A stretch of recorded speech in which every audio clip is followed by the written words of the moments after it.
Deep vein thrombosis, or DVT, is a life-threatening condition that occurs in 2 million Americans a year. It can cause sudden death, so it's important to know whether you're at risk. NJN News health and medical correspondent Sarah Lee Kessler has the story.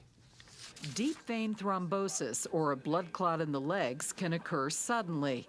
It happened to Janice Feldman when she was just 24. I suddenly started to realize I had calf pain, and it was swollen when I started to feel it, and it also felt very, very warm. Feldman survived that DVT episode and 4 others, but many people aren't so lucky. Each year, approximately 300,000 Americans will die from DVT-related complications. My husband was one of them. He was David Bloom, the NBC reporter who died 6 years ago while covering the war in Iraq from a cramped perch inside an army tank. A blood clot in his leg broke off and traveled to his lungs, triggering a pulmonary embolism and sudden death. They call it the silent killer.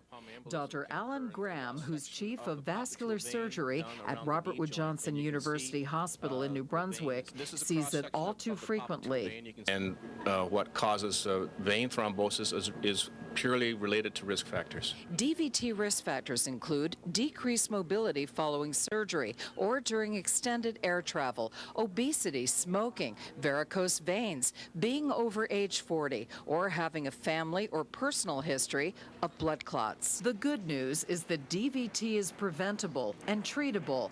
To prevent DVTs in hospital settings, we will give them blood thinners in order to keep the blood thin. We'll put pressure stockings on their legs to compress their legs. During this DVT Awareness Month, health experts want people to be aware of early warning signs. The early warning signs is a swollen, painful calf or thigh after a period of inactivity or dehydration or injury. That diagnosis is very easily made with an ultrasound, which is a non-invasive test. In this case, it's negative, and the patient can leave with peace of mind. Sarah Lee Kessler, NJN News, New Brunswick.